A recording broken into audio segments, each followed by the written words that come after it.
Welcome to Coach2Scale, how modern leaders build coaching cultures. I'm your host, Matt Bonelli. Join me as we build a community of like-minded professionals who share the belief that effective coaching improves the performance of every team member. Our mission is to help leaders become better coaches. The Coach2Scale podcast is sponsored by CoachEm, the world's first AI coaching execution platform that leverages evidence-based coaching to increase quota attainment. And with that, let's get started.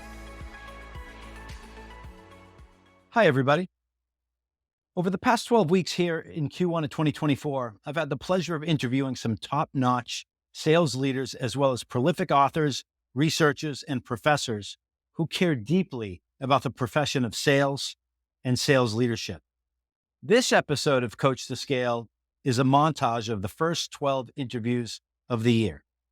So get comfortable and grab a pen to take some notes as you listen to these folks identify and debunk some very common myths that persist in the world of sales. Let's kick it off by allowing Brent Adamson of Challenger fame to address what is by far the most common myth when it comes to coaching salespeople. I can't imagine anybody has more data on this topic than Brent. Hear him talk about the trade-offs that need to be made in order to make time for the most important things in our lives. I imagine you've heard this a lot because we all hear this about coaching. There's just not enough time.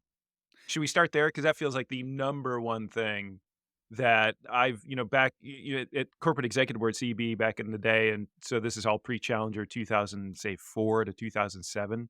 We got on a pretty deep run of research around sales coaching and really changed some minds and had a huge impact. And then we all kind of lost the thread, which is unfortunate because here we are, 20 years later almost, and now we're all kind of back to square one. But that was certainly back then, at least. And I'd love to just get your thoughts on this. I imagine you're hearing this today. It's like, we know it's important. We've got so many other meetings, so much things to do, and we just don't have time. For the past over 10 years, 11 years, myself, my partners, we've gone around the world working, training B2B sales organizations, coaching, consulting leaders. And one of the questions we always ask is two questions. What do you want to do more of? It's coaching, supervising, training, mentoring. It's in a context. What do you want to do more of? And then why don't you do it? And the answer always is, I want to do more coaching. Why don't you? I don't have time. And that's almost 90% of the responses fall into that category. So here's why I think it's a myth. One is, not to get too personal because nobody cares, right? But I've been on, and I'm on my second one now, in my middle ages, a weight loss journey, right? And just things got a little away from me there for a while, right? So, and it's funny, if you look at my weight chart, it spikes way up and it goes way down and it bounces around and it goes way back up, and I'm trying to drive it back down again. And the only reason I'm talking about any of this, because nobody, like I said, nobody cares, is that I need to exercise more. I need to think about my diet. I need to plan my meals. But who's got time for that? And what you ultimately there's 2 points to this myth. Here's the first point. The first point is, at some point when you wake up and decide to commit to whatever it is you're going to commit to, whether it's coaching, weight loss, whatever it is, I don't know, knitting, but you make the time. You find some way to force the time, and you do the hard trade-offs. Now, that's comes from a slightly, position of privilege, but for most professionals, I think that's true, at least when it comes to coaching, is that, life is about trade-offs, as we all know, not to tell people what they already live every single day, and those trade-offs are hard. I tell people about weight loss, same thing I tell people about coaching. Every single day is a decision. And every single day, you've got to remake that decision. You've got to make that decision, that hard decision, to say, I'm going to focus on this at the expense of something else. And there's going to be costs for that, whether it's something doesn't get done or I get in trouble or whatever. And sometimes that's really hard math. And sometimes you have to forgive yourself and give yourself the grace to know that that's not always going to be the case. You can't always make that decision. So that's at a personal level. But at an organizational level, I think here's where this is where it really, this point about time really came from. Back in the day, as I mentioned, in the early 2000s, we profiled a case at the time. It was from Novartis, the pharmaceutical company. They decided, for a number of different reasons, they were going to double down on coaching. They were going to spend a lot of time, money, and effort on getting coaching right. And so they did exactly what you've done, is they went out and talked to their managers, and everyone said, we'd love to coach. We just don't have time. So their conclusion was, wow, we have a capacity problem. We have a time problem. So number one solution is, we are going to clear the decks. We're going to kill all the meetings. We're not all of them. We're going to kill many meetings. We're going to free up time. So before they even got started, they took a survey of their sales reps around the quality and the quantity of coaching that they're receiving. The scores were like through the floor, right? It's like we're not getting coaching. It's a low quality coaching. There's basically the overall score for coaching was very, very low. So they go through a months long process of freeing up time, freeing up capacity, and emphasizing it, telling your managers is important. So they solve the time problem. Then they go out and resurvey their sales reps. And you know how much the coaching scores from the sales reps went up? Absolutely not at all. So right there's just because I've got more time to coach doesn't mean that I'm going to be any better as a coach, right? That at the end of the day, what really we need to focus on is not so much do I spend 2 hours a week or 3 hours a week? I'm so confused. It's rather, what the heck should I even be doing in the first place that constitutes good coaching? And if I understand that, I'll find the time, I'll make the time, I'll make that hard decision. It's just so easy to fall back on, I'm not losing weight because I don't have time to go to the gym, or I don't have time to think about diet, or I'm not coaching because I don't have time because I'm stuck in meetings. And it's rarely the underlying problem. Now, Brent's one of the best in the business, and he's reminding us to dig further to treat the underlying root cause of the problem, not just the symptom or surface pain. Another myth we hear a lot is that it's not in his or her DNA. This insinuates that the best leaders are born, not made. What does Lori Harmon over at Cloudflare think about that? I would say one of the myths that I hear a lot is that good salespeople are born, not made. And certainly everybody's born with certain qualities and characteristics. If you look at some of the evaluations on people's personas, you might get something like you're a driver, you're an introvert, or you're extrovert. So those things do play a role. And certainly some people might, or some personalities might lend themselves more to being a seller. But I don't think it's something that you can have an interview with somebody and your gut tells you that they're going to be a good salesperson, because people can learn and people can be trained. And certainly during my career, I've met people that you might not look at or meet for the first time and think, oh, wow, they'd be an amazing salesperson. Yet, with the proper training and coaching and of course, their drive, they become great salespeople. And so I do think salespeople can be made if that's their passion and that's a direction they want to go. And you have to be careful as a leader just going with your gut. You certainly need to be hiring people with a very structured hiring framework so you make sure that you're getting the right talent. I was interviewing Brent Adamson recently, Please. and he said something like that, that kind of ties into what you're saying that I found interesting. Which he talked about, hey, we can talk about A players, B players, and C players using those terms. And he had said what's important about how you work and manage with the C players is you as a leader have to show up and be prepared. You approach it in a different way, but the other person's got to be willing to do the work, right? They have to. It's a two-way street. You can't give up on them if they're doing the work, and it's really important. I think that ties back to they're not born, they're made. You have an obligation as a leader to help make them if they want to be made. If that makes sense. And that's a really good point, because if you look at a seller, when you first hire them, they're not going to close something day two. There's a ramp period. So how do you know as a leader if they are like on track to get there, right? So they have to demonstrate certain things that are not closing deals. Maybe that's activities, maybe that's pipeline build, maybe that's number of meetings, whatever it is for your individual company. You do have to understand, A, are they on track? So they're showing a desire to be successful and doing the right things even if they're not yet having the right outcomes. So that's a great point. I love it. And Brent's a great guy. I happen to know Brent. So there you go. So it doesn't matter if you're introverted or you're extroverted. What matters is that you put the work in. Another common myth heard so many times we start believing it is that managers should hire people on their team that are just like them. Christina Schmears over at MongoDB tells us why this may not be the best idea. One of the myths that I think I actually believed in when I was sort of younger in my career and still see it play out today, but no, it's not true, is the myth that you should hire more of you. So if you're really good, especially in sales, if you're a really good sales professional and you have the criteria to be successful, go replicate yourself. Go hire 12 of you. I actually had a leader once that said, oh, we're putting you in a leadership position because we want 7 more of you. And I was like, actually, that's not what actually makes winning teams. And by the way, that also Right. isn't real life or doesn't scale. So, in my opinion, I think the best teams are where I hire people that are different than me in skill set and background and strengths, frankly. And that's how you create an amazing team that sum of the parts is better than the individual. So, I think that's one is don't hire replicas of yourself because I don't think that's a real thing. I love what you said there. That hey, you believed it for a while, right? So, some of these myths, I think I act like, oh, I never believed Yeah. that, but we did, we did for many years, and then it's like, oh, maybe it's not exactly that way, Yeah, and right? then someone opens your eyes usually. You hire someone that's different than you, or you work with someone that's different than you and thinks different and processes information. My best example is I had a guy on my team. I'm a list person. So I would give them the list of everything that we needed to accomplish. And he took it and he made the list a calendar by date and did it like almost like a timeline and milestone. It's a small thing, but the way he processed information, I was like, actually, same end result, maybe even better. And you just process it differently. That's actually really eye opening for me. So that was number one. Number two, and this is specific to sales. So for your listeners that are in sales or sales leadership, which I imagine is a lot because you're a bit of a sales legacy yourself, is that you have to be extroverted to be in sales. And that is a big myth in my mind. I think some of the best salespeople are introverts and process information and are really good listeners. Both can excel. And by the way, you need both on a team. But I think that's a myth because introverts can get the most out of customers. They're really good listeners. They process information differently. They're more thoughtful. And you kind of need an introvert to balance out an extrovert like me, for example, in a team meeting so that you get the best of both worlds. It's easy to fall for this one.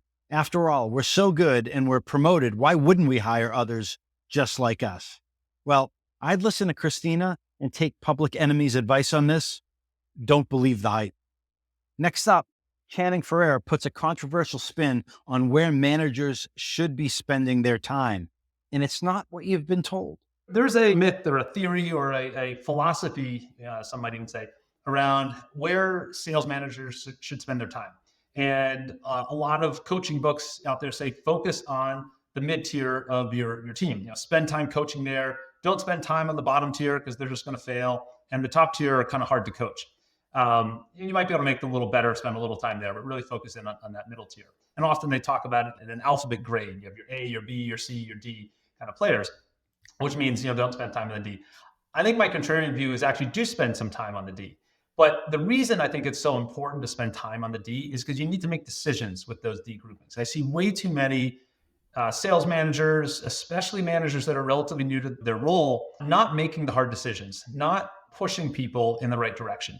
And therefore, that D player lingers. And it might not be a metrics driven performance plan organization, or it might be they're just kind of on the cusp of that metric that says they have to be managed out or they don't. And they're kind of dragging down the overall aggregate, but they're still lingering around.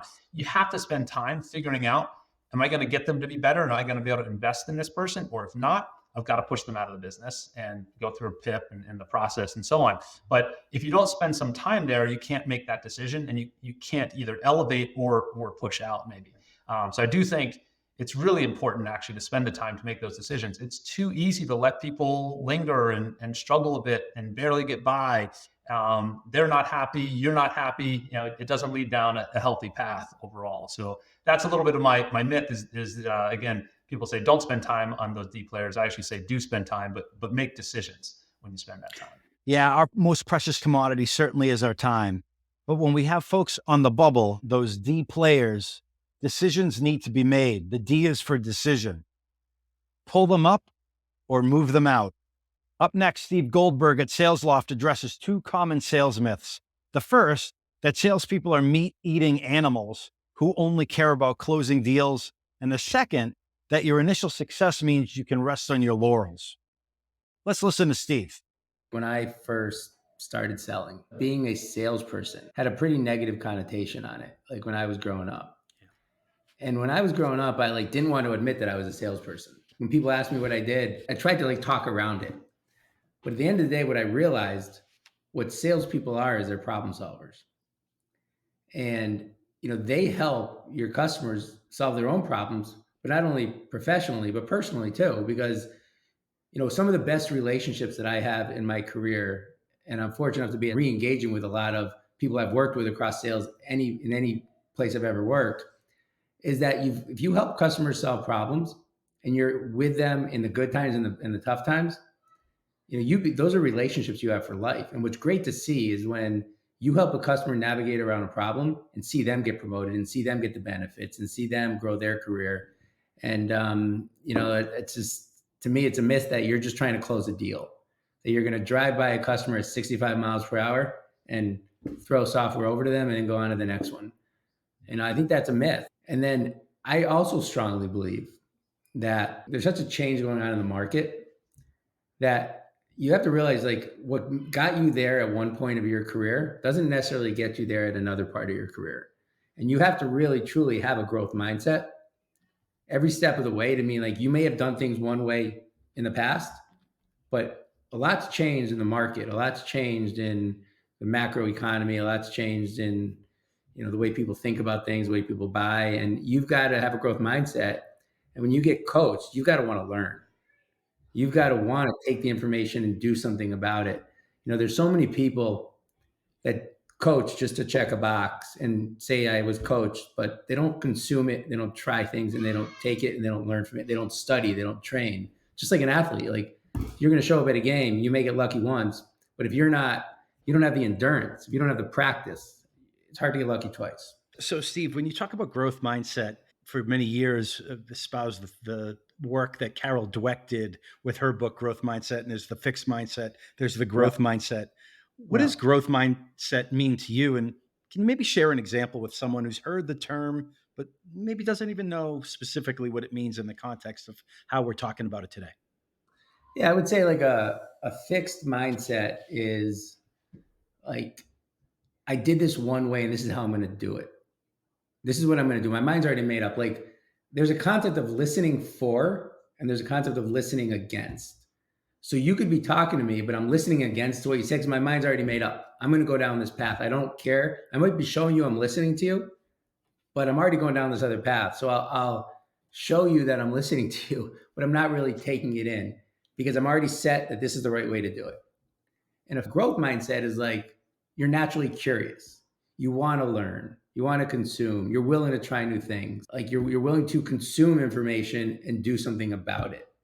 And I call that listening for versus listening against. I think we can all agree the problem solving, start over.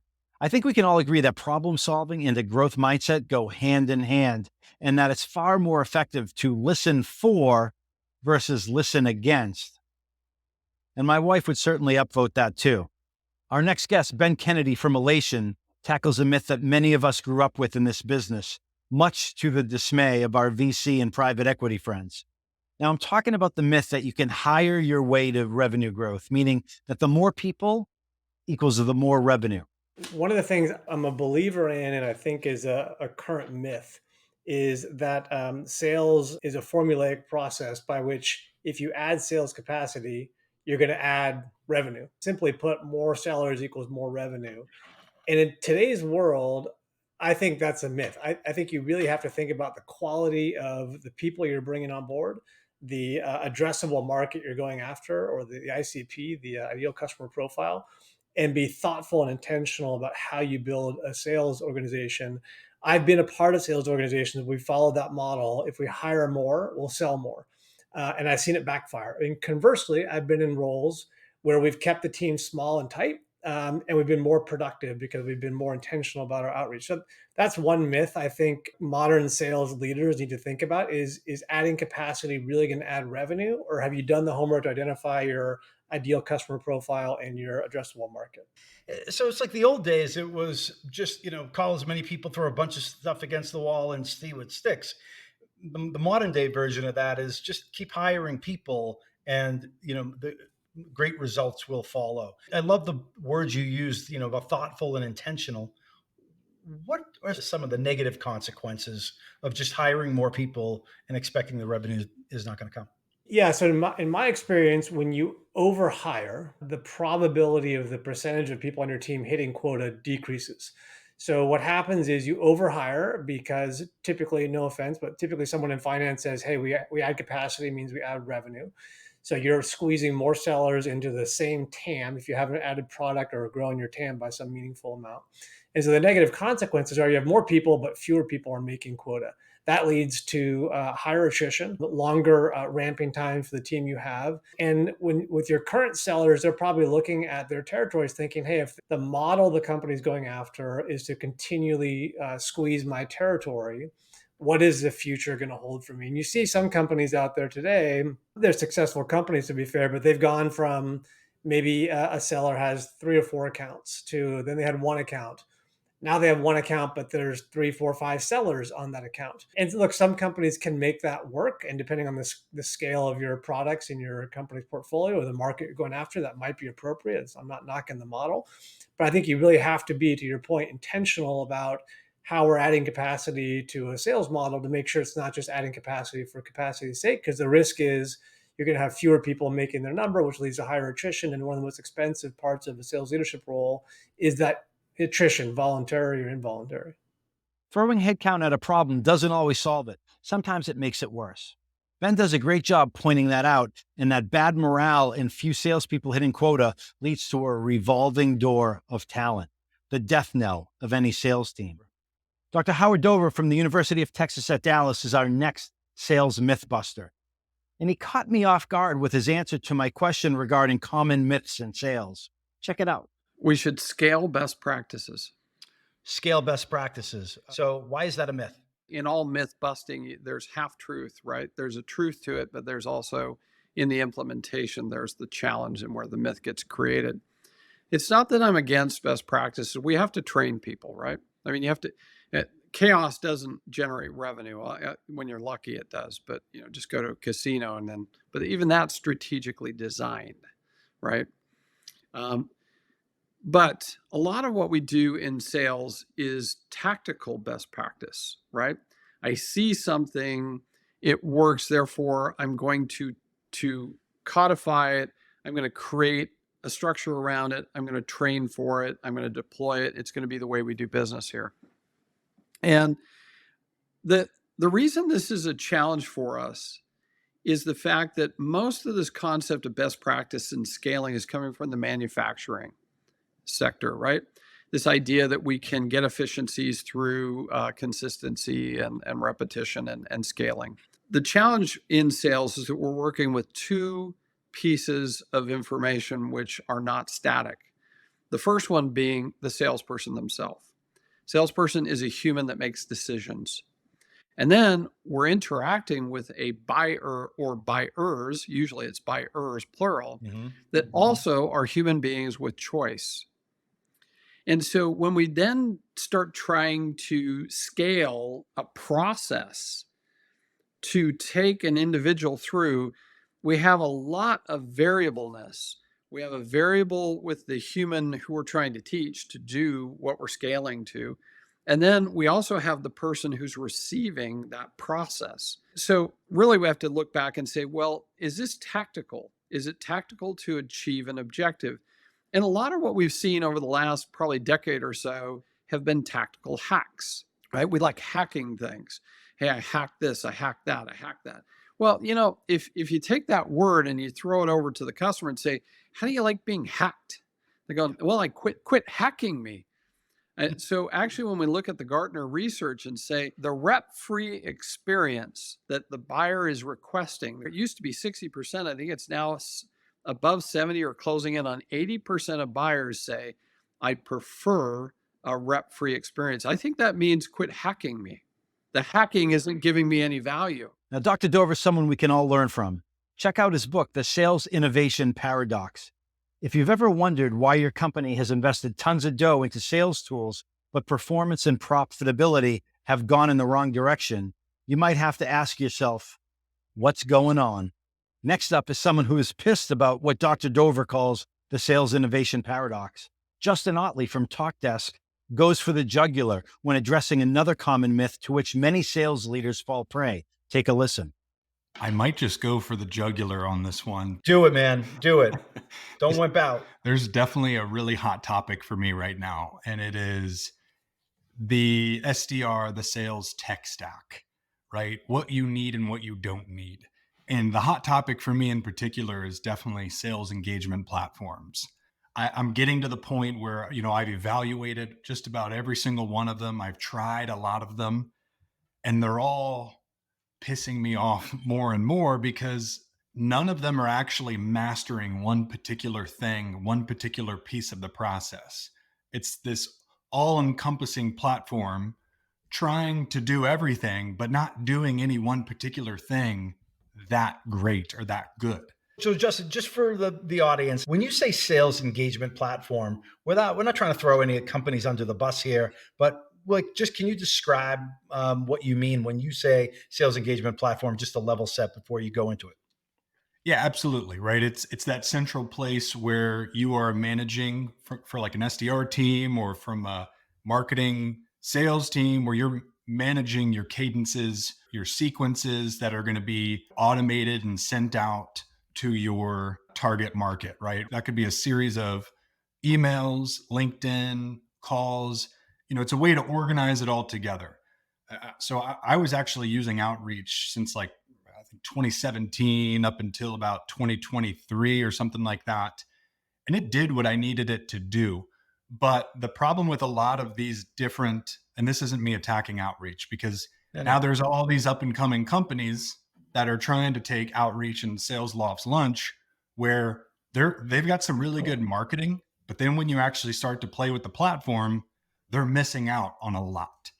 Right. And so where I'm getting at with a myth is that, look, you don't need the best tech stack. You don't need the most state of the art tech stack. What's far, far, far more important and far more proven right now is the fundamentals. Right. I think as a company, as a team, as a leadership team, if you invest first in helping your sellers, your SDRs master their fundamentals, that is going to drive way more results than any engagement platform, than any tech stack can. Because here's the problem. If you're not investing in your team's coaching and training the right way, and you go bring on this tech stack to try to automate everything, it's not going to fix everything because it's on a broken foundation. Technology certainly has its place, but it's nothing without talented people executing the sales fundamentals consistently. To think technology is the be all end all is a sucker's bet. What do we have to do to ensure that we don't get fooled again? Next up, Mark Abode talks about the folly of trying to manage the results and manipulating the scoreboard instead of focusing on the behaviors and playing the next play. Let's listen. I would say I've always focused on what I think is the right thing to do. So I haven't worried about too much about myths and other things that other people do. It's kind of play your own game, right? But for me, the big aha is a lot of people manage the numbers and then manage a forecast as sales leaders. And that's not really what you're managing. You're managing people, you're managing behaviors, you're managing culture. That's going to get you the outcomes, not looking at the scorecard. I think that's the biggest flaw that some sales leaders might have, or new sales leaders. So, too many sales leaders, whether they believe they have to or not, like they feel compelled to focus on the result. We got to close the deal. We got to hit the number. Those are the outcomes. Those are the results.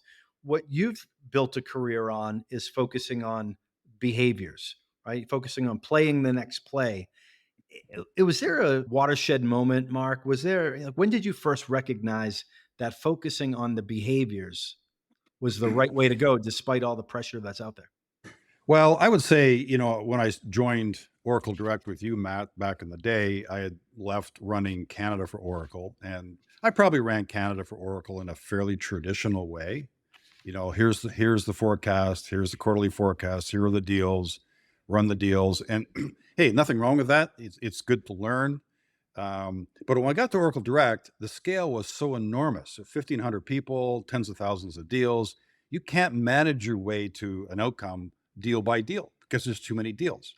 So you're really forced into managing behaviors. And so as you look at managing behaviors and what are people doing and how are they doing and helping them learn and develop, you realize that actually is where the game is. The game's not on the forecast sheet. The game's not on the result at the end of the quarter. I mean, as salespeople, as sales leaders, of course we have a number, and of course we have to meet or exceed that number. But the question becomes, how do you do that consistently? And it's not looking at the forecast sheet. It's talking to the people about what they're doing every day. Yeah, and Mark's so spot on. Businesses don't scale through deals. They typically scale with solid people doing more of the right things at the right time more often. It takes time and requires some patience for sure, which is really, really tough. Kevin Martin at Parchment addresses the myth that a sales leader has to be able to play at the same level as his or her salespeople, and that the best salespeople will automatically be the best sales leaders. Let's listen to Kevin. There are two that come to mind. They're kind of one and the same a little bit, but two strands to think about. The first I think about is it applies to most like player coach dynamics, and that's that you have to have done the job or be able to still do the job in order to be good or great as a coach. Matt, we were just kind of joking about sports at the beginning of our conversation, and hockey. And I mean, you could pick any sport, right? You could pick being a musician and a conductor, any of those things. Just because you are the conductor or the coach doesn't mean that you have to still be able to play or ever play at the level that your teammates, your athletes are playing. And so I think that's a thing that people often miss when it comes to sales and sales management and sales coaching. To be a great coach, you have to know what your team is responsible for producing and recognize that your success is predicated wholly on their success. Then you throw yourself into working with each of them to get better at their craft. You aren't out on the ice, if you will. You aren't out on the court. You're not in the band pit. They're showing them how to play their instrument. You're coaching them how to do that. The second myth, again, and that's kind of connected to the first, would be that great sales reps make great sales leaders. From time to time, you see, and I'm sure that you've seen this, Matt, I certainly have, and probably those that are listening to this have, you'll see great sales reps move into the sales leader position solely because they are great at attaining or exceeding quota, not because they've demonstrated any leadership qualities to lead a sales team or a team generally. This could be perceived as hurtful, but I don't intend it to be. In my experience, some of the greatest salespeople are often the most selfish people that I know, whereas the greatest sales leaders are the most selfless people that I know. And you can make that leap. Like, don't get me wrong, you can make the leap from sales person to sales leader. But to do that, you've really got to learn to be selfless and think about the success of others as opposed to the success of yourself. Those would be the two myths that come to mind. Love that. Being selfish versus selfless. The qualities and attributes for the best salespeople aren't directly correlated with those of the best sales leaders. To all of you sales leaders out there, it may be helpful to remember it's not about you, it's about the team. You'll achieve success through the work of others. Coming up next is Mike DeLoya, who heads up sales at Quid. Now, Mike is not a big fan of the one size fits all approach to prospecting and thinks it's an ill advised myth. Take a listen.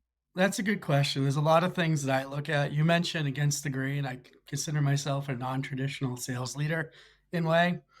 I do believe that process is very important, but I believe there's a myth out there that the process constantly has to be consistent. I believe you can actually adapt processes based on the situation you're in. And you don't have to have the same process in an organization for every part of the business. You can have one process for enterprise sales, one for commercial sales. It's okay. And you can adapt those processes as things change out there in the market. But there is a big myth that there's a magic process, there's magic metrics, et cetera, that you always follow and hit those numbers. And it's just something I haven't subscribed to in a long time since my initial foray into sales, where I was told make 100 calls a day, 3 hours of talk time, and you'll hit your numbers. And it was all about getting to those metrics and never hitting those numbers. And it was just a false way of getting to the outcomes. Yeah. Arthur Red Motley said what was considered at the time the 13 greatest words in sales: know your products, know your customers, call them incessantly, and ask them to buy. It's like, okay, times have changed. Why do you think that myth persists? Why do you think that many people believe that there's this magic process and it's one size fits all? I think it's because there's a lot of old school thinking out there.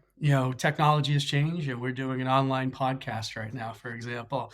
The way you have to reach a prospect could be through multiple factors, through LinkedIn, through YouTube videos. I've had I've had SDRs send TikToks, for example. But Yeah. there's no magic, you know, prescription to it. Like, you can't just pick up the phone and hammer it anymore. If you're trying to get a hold of me, any SDRs out there that are trying to get a hold of me, you might not want to call me. But if you do, leave a voicemail. You know how many SDRs don't leave a voicemail? I'm going to listen to that voicemail, and then I'm probably going to have you talk to somebody else. But keep trying new things. As Mike says, there's no one way to approach it. All right, everybody, let's put a bow on this. You've just heard some of the best B2B tech sales leaders in the business, along with some prolific authors, researchers, and professors identify and debunk some deeply embedded myths in sales and sales leadership circles. It's a hard business. I'm not telling you anything you don't already know. It's really hard. And to be successful, you have to train to become what John Hunter calls the corporate athlete.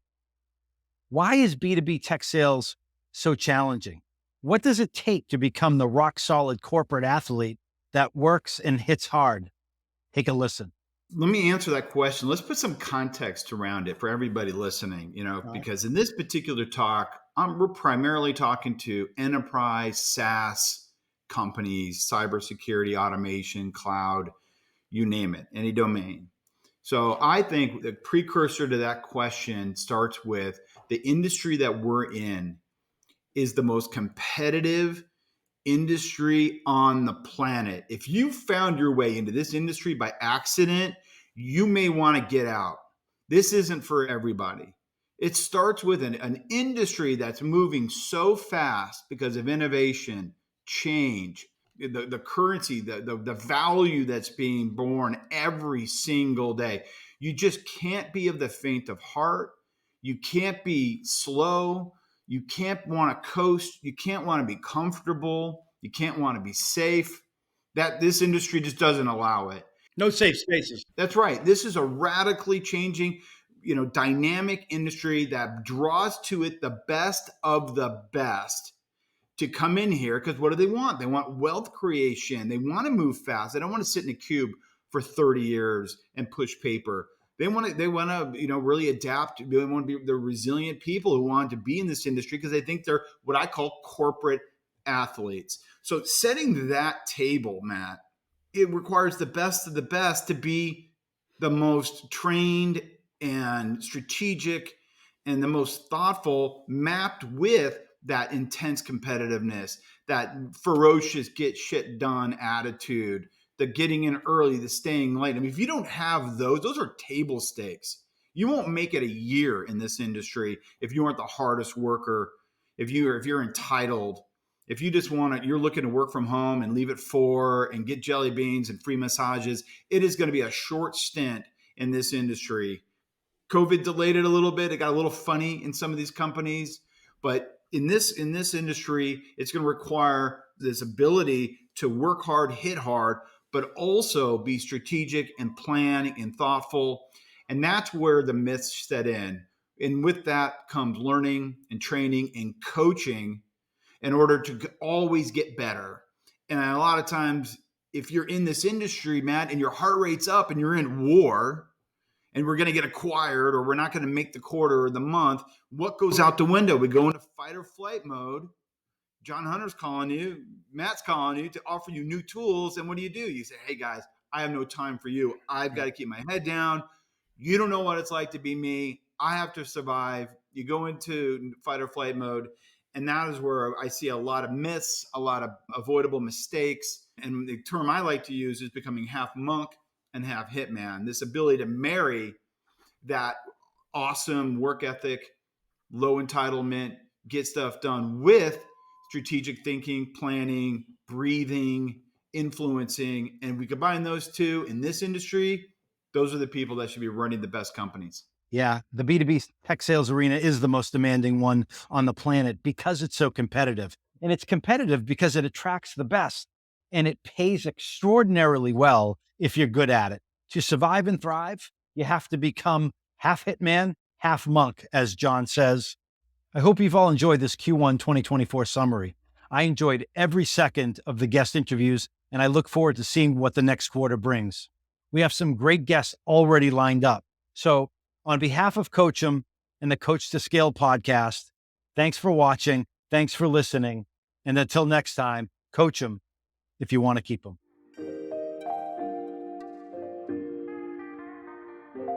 We hope you've enjoyed this episode of Coach2Scale, How Modern Leaders Build Coaching Cultures. For show notes and other episodes, visit us at coachem.io. That's CoachEm.io. And follow us on Twitter at CoachEmNow. See you all next week. Thanks for joining. And remember, coach them if you want to keep them.